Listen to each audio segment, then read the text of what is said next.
Opa, salve pessoal, tamo aí de novo, estamos aqui na Omni dessa vez. E hoje a Omni, né? A Omni fica aqui em São Paulo. A Omni sempre traz vários formatos diferentes de Yu-Gi-Oh! Golk, Edson, Pauper já teve uma vez também. E esse formatinho velho nosso aí, o Golk, a gente sempre realiza pelo menos a cada uma semana sim, uma semana não. Então a gente tá sempre fazendo decks e torneios. E hoje a gente tá aí com o Caio, ele vai mostrar o deck dele pra gente. Então, pessoal, esse deck aqui é um dos decks mais populares do formato, que é o Chaos Turbo, né? O formato Gold ele é bem diverso, mas esse é um dos decks mais lineares que se tem no formato. Então, tem algumas escolhas dentro do deck que você pode fazer que vai ditar um pouco do seu estilo de jogo, se ele vai ser mais rápido, se ele vai ser mais devagar. Então, eu vou passar rapidamente pela lista, que são coisas que não mudam muito de lista para lista, e vou mostrar especificamente as minhas escolhas para esse deck, que talvez você possa fazer diferente dependendo do seu estilo de jogo. Então começa aqui com um BLS, né, padrão do formato, e 2 Chaos Sorcerers, né? Então o deck ele é primariamente Caos, então essas são as principais cartas do formato, quer dizer, desse deck, e o objetivo é chegar nessas cartas o mais rápido possível. Então, para isso, a gente tem 3 Thunder Dragons, porque eles ajudam um a buscar o outro, e aí eles enchem seu grave de light, né? Aí aqui tudo padrão para a mesma lista. Temos um Breaker para tirar o back row, temos um Sangan para buscar outras peças do deck, ele é Dark também. Serpente Sinistra, que ajuda a criar card advantage. Temos também um Tribe, que ajuda a remover cartas difíceis, né, do oponente, e se ele fizer alguma play mais gananciosa, às vezes isso aqui acaba sendo um 2-for-1. 2 Night Assailants, também padrão desse deck, todos têm. Quando você descarta ele da sua mão, você pode pegar um monstro Philip do cemitério, que não seja ele mesmo, e pôr na sua mão. Porém, pode ser outro Night Assailant, então eles podem ficar lupando. Você descarta esse já está no seu grave, você pega ele de volta. Descarta esse, pega esse de volta, né? Aí agora para as escolhas específicas do meu deck, né? Eu uso 3 Decoites, 2 Gravekeeper Spies e 2 Moths. E assim a gente finaliza os monstros. Existem as listas mais populares que têm feito mais resultado, usam 3 Gravekeeper Spies e 2 Decoites.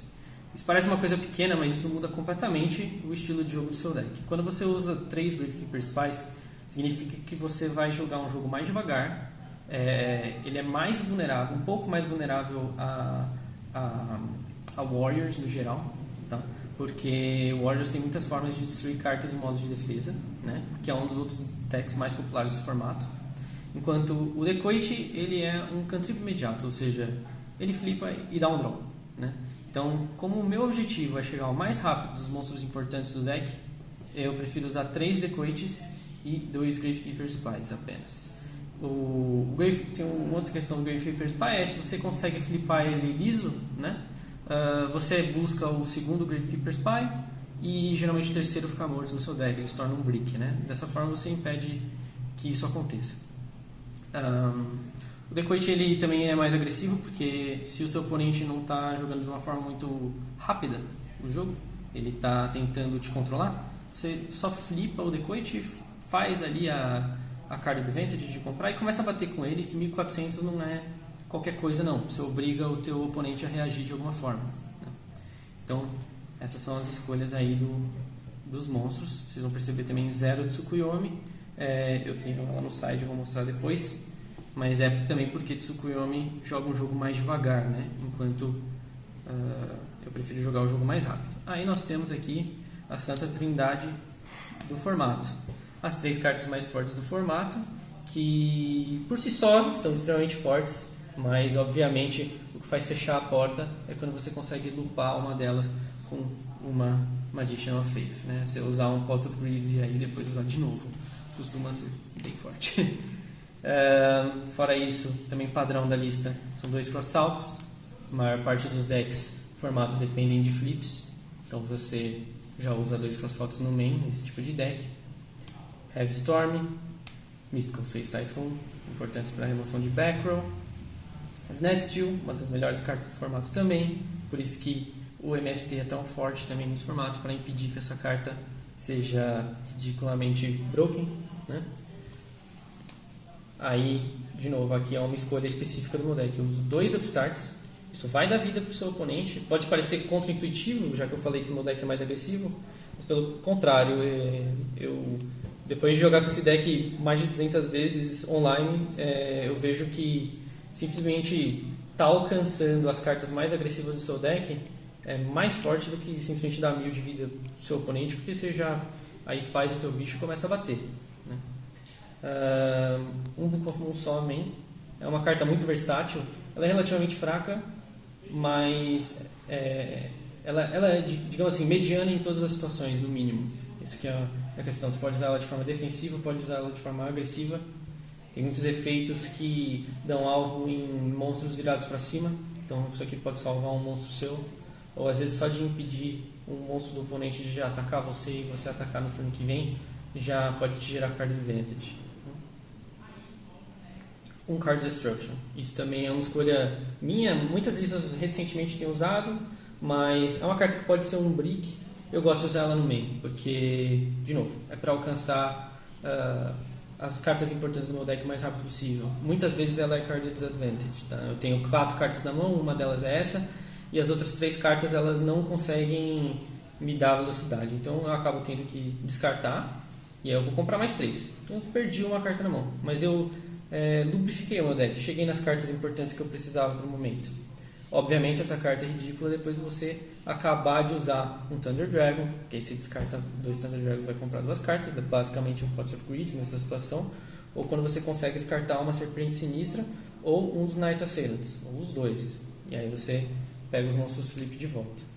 Ainda para as traps, começar pelas padrões, Ring of Destruction, Mirror Force, tem que estar em todo o deck de caos mesmo. Eu uso 2 Solemn Judgments, tá? O mais padrão é usar 2 Solemn Judgments mesmo. 3 acaba sendo demais. Não é uma carta que você quer comprar tão cedo no jogo, a não ser que você esteja com outro deck de combo. Mas a versatilidade dela é muito importante. Às vezes você parar um Nobleman of Cross out do oponente para você garantir o flip da sua Moth e pegar de volta o Pot of Greed é o que faz fechar a porta na partida. Aí de novo, uma escolha minha é usar 3 Jar of Greeds. Tem gente que usa 2, tem gente que não usa nenhum.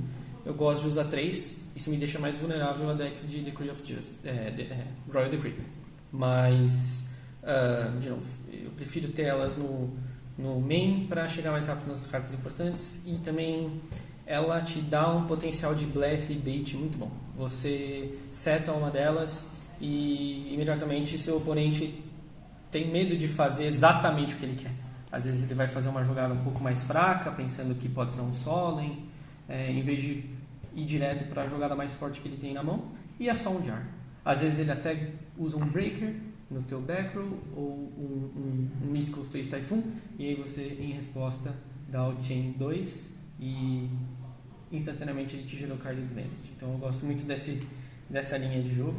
E por último, 2 Phoenix Wind Blast. Essa também é uma escolha importante. Muitos decks de caos usam o Raigeki Break, né? O Raigeki Break, você descarta uma carta e destrói uma carta do oponente. Essa daqui, você descarta uma carta, mas coloca o alvo no topo do deck. Eu prefiro usar essa carta porque ela te dá mais margem para fazer jogadas de alta habilidade, de high skill. Por quê? Por exemplo, você pode, se ele seta uma carta que você tem noção que é, por exemplo, uma Magician of Faith, você pode ir lá e colocar ela no topo do deck de novo, e você basicamente ganha um turno, porque ele vai ter que setar ela de novo, e aí só turno que vem ele pode usá-la para de repente pegar um Pot of Greed do cemitério. O que não é ruim, você devolveu para ele a Moth. Mas se você tem uma mão agressiva, todo esse tempo que você fez ele perder, às vezes é o suficiente para você dar dano pra caramba, e aí quando ele pega o Pot of Greed de volta finalmente já não é o suficiente, ele já está muito low life e você consegue finalizar ele. Outra jogada legal que dá para fazer é contra deck de Reasoning, por exemplo. Ele ativa o Reasoning e você em resposta coloca um Sacred Crane que ele tem no campo, no topo, o Sacred Crane é level 4, e aí você deixa o Reasoning resolver e nomeia level 4. Ele descarta o Sacred Crane no topo. Então, tem bastante jogada que dá pra fazer com o Phoenix Wind Blast, que o High Break ele só destrói e a sua vida segue. Às vezes ele é mais forte, mas esse aqui ajuda, em termos de card advantage, é a mesma coisa, e ele ajuda a prever qual vai ser os próximos passos do seu oponente. Aí você pode se programar para isso. Então acho interessante isso daí. Aí, indo para o side, eu vou começar com as traps. Torrential Tribute, eu não uso Torrential Tribute no main, né? É controverso também, mas é uma carta muito passiva e muito reacionária. Eu tenho que esperar uma situação ideal que o oponente faz uma coisa para ir ativar ela. Então, contra vários decks, ela acaba não sendo boa o suficiente quando você precisa. Se ele já está muito na frente e está te batendo e não vai invocar um bicho novo, você acaba setando ela e ela não faz nada. Porém, tem certos decks que estão sempre invocando bicho e essa carta é extremamente forte. Então, acaba deixando ela no side para ela não ser um brick no main em certos matchups. 2 traps Dust Shoot. Essa carta é bem importante nesse formato, principalmente quando você sabe quem vai primeiro e quem vai segundo. Mas mesmo quando você estiver em segundo, eu aprendi que em certos matchups é legal deixar essa carta contra principalmente control.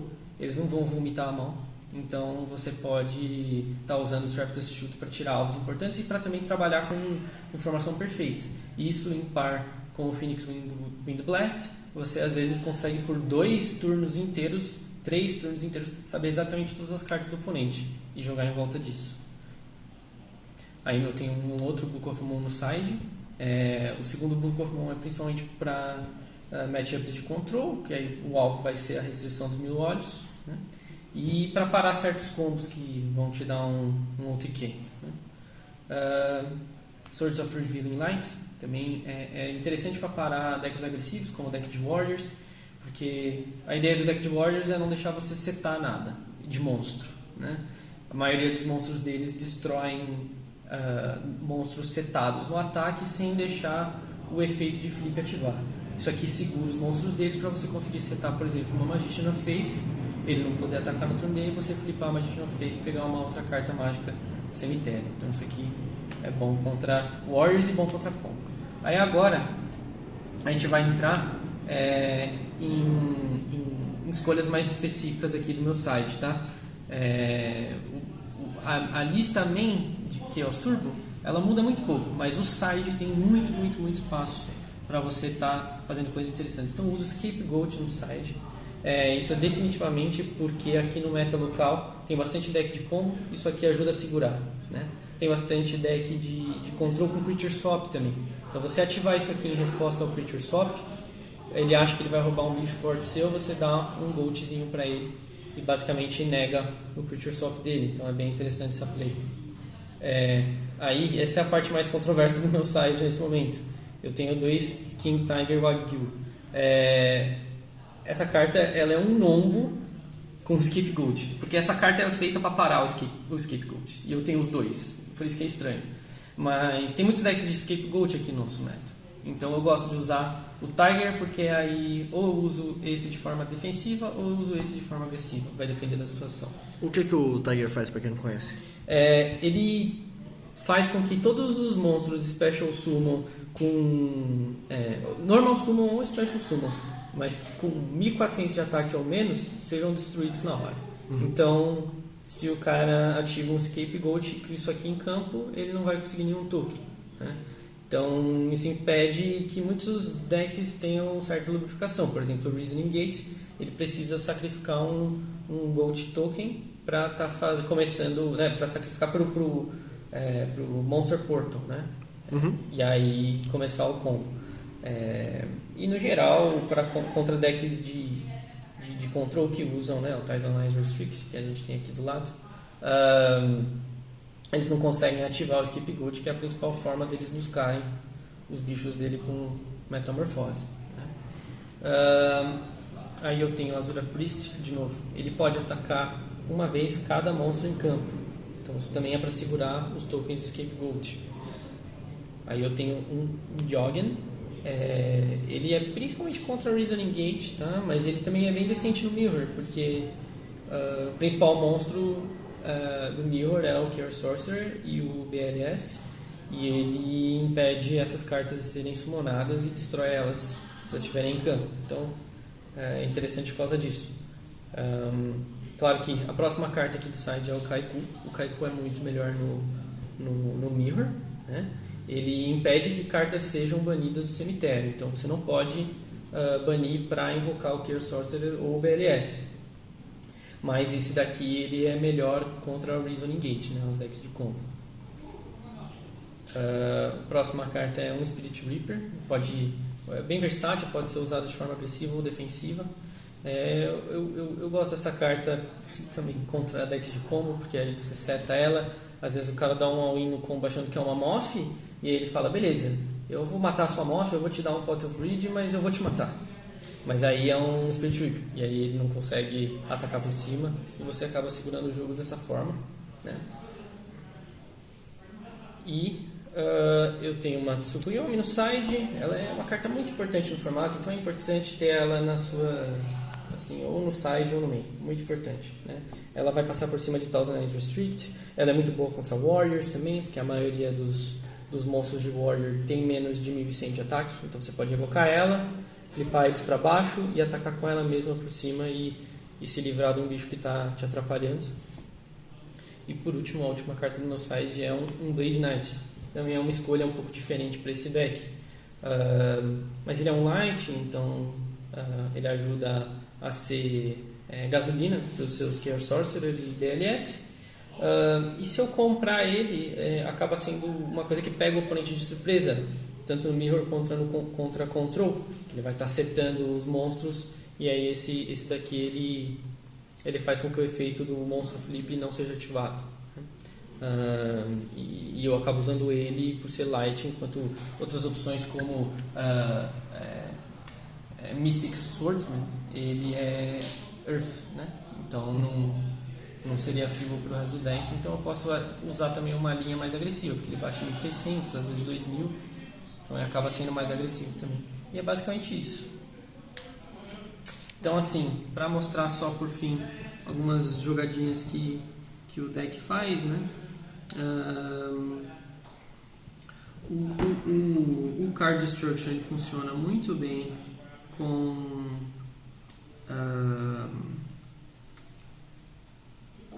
os Night Assailants, né? Porque se você conseguir buscar um Night Assailant com um Sangan, comprar outro de forma natural, eles são um loop infinito. Você descarta os dois e eu pego o outro, você pega os dois de volta, né? Ele sempre está ajudando você a preencher o teu grave, e eu gosto também do fato que você consegue ver o grave do oponente, né? Você descarta a mão do oponente, tudo bem que ele vai comprar o mesmo número de cartas, mas ajuda a prevenir, a prever o que o seu oponente vai fazer, né? Então eu gosto muito de usar essa carta com esse propósito. Uma outra coisa interessante é Tribe com o Sinister Serpent, né?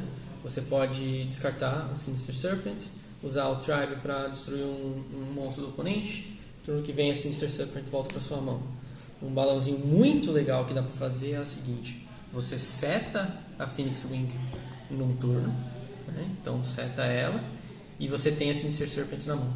Aí você deixa o oponente fazer o que ele quiser no turno dele. Quando passa de volta para você, você dá o draw, e aí na sua Stand-By, isso aqui está na sua mão.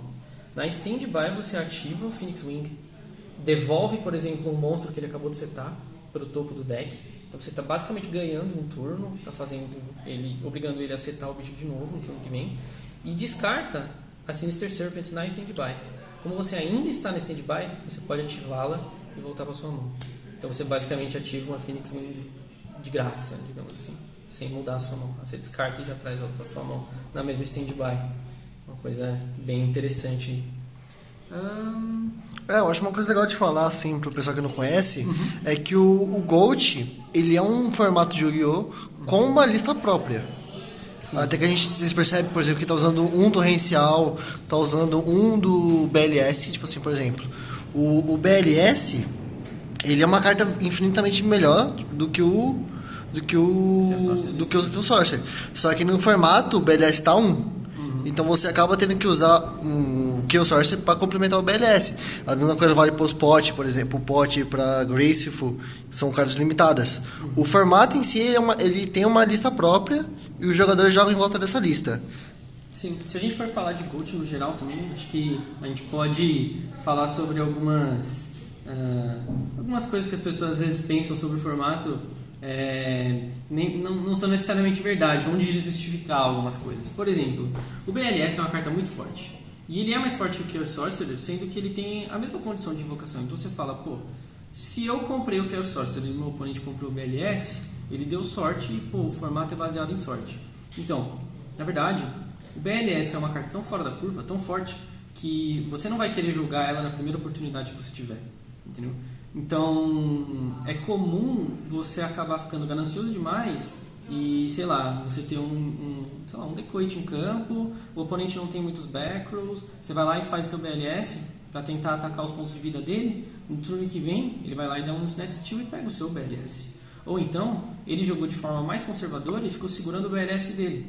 Aí ele faz o BLS dele, bane o seu, e agora ele tem um BLS e você não tem mais, já era. Entendeu? Então, sim, o LS é mais forte que o Chaos Sorcerer, mas isso também significa que você pode usar o Chaos Sorcerer de forma mais agressiva. O BLS é importante você usar de forma conservadora, quando você tem a win praticamente garantida. Ou então, quando você sabe que você consegue protegê-lo. Então, não é tão simples assim, comprei o BLS e ganhei. A mesma coisa com as cartas mágicas. Muitas vezes você vai comprar o Delinquent Duel e não vai querer usar ele imediatamente. Talvez no turno 1, se você tem ele no primeiro turno do jogo, você usa mesmo sem saber a mão do oponente e já era. Mas muitas vezes você já viu que o oponente tem uma Sinister Serpent na mão, por exemplo. Você usar o Delinquent Duel, você vai fazer ele descartar uma random e depois ele vai descartar a Sinister Serpent. Não é exatamente uma carta que vai fazer você ganhar o jogo nessa situação. Então você vai geralmente segurar o Delinquent Duel até o momento onde ele descartou a Sinister Serpent e antes que você dê a standby para ele, você usa essa janela para dar o Delinquent Duel e aí sim gerar card advantage de verdade. Né? E o Pot of Greed também não é uma carta muito forte, card advantage instantânea. Porém, não faz você ganhar o jogo imediatamente. Esse é um formato bem devagar. Esse é um dos formatos, é um dos decks mais rápidos do formato. E mesmo assim, a maioria dos meus turnos é 7-1, 7 outro. Né? E é só uma Moth e um Phoenix para protegê-lo. Né? Então, jogar o Pot of Greed uma vez não vai fazer você ganhar o jogo. Vai fazer você ganhar o jogo de repente usar o Pot of Greed, aí voltar ele para tua mão com a Magician of Faith, usar de novo. Mas isso não é tão fácil de se fazer. Todo mundo usa Nobleman of Crossout, né? Decks agressivos, eles vão estar fazendo pressão nos teus pontos de vida. Então, pode ser que você tenha 6 cartas na mão e ele tenha uma só. Mas não adianta nada se ele tem 8.000 pontos de vida e você tem 300. E aí ele te mata com qualquer bichinho dele. Entendeu? Então, tudo isso são coisas a se pensar. Os decks aqui, eles não são definidos por arquétipos, né? Não é tipo, esse aqui é Infernity, esse daqui é, sei lá, outra parada. Os decks aqui, eles são definidos por linha de raciocínio. Você está jogando de control, ou você está jogando de tempo, ou você está jogando de agro, ou você está jogando de combo, né?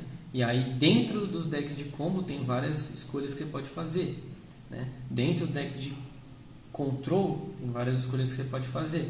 Então isso que é o interessante aí desse formato. É diferente. É um formato que você ganha realmente quem faz as melhores escolhas. Sim. Como ele é devagar, tem várias chances de você voltar. Já teve várias situações nesses anos que eu estou jogando GOAT onde eu tinha jogos que eu falei, é impossível meu oponente voltar pro jogo.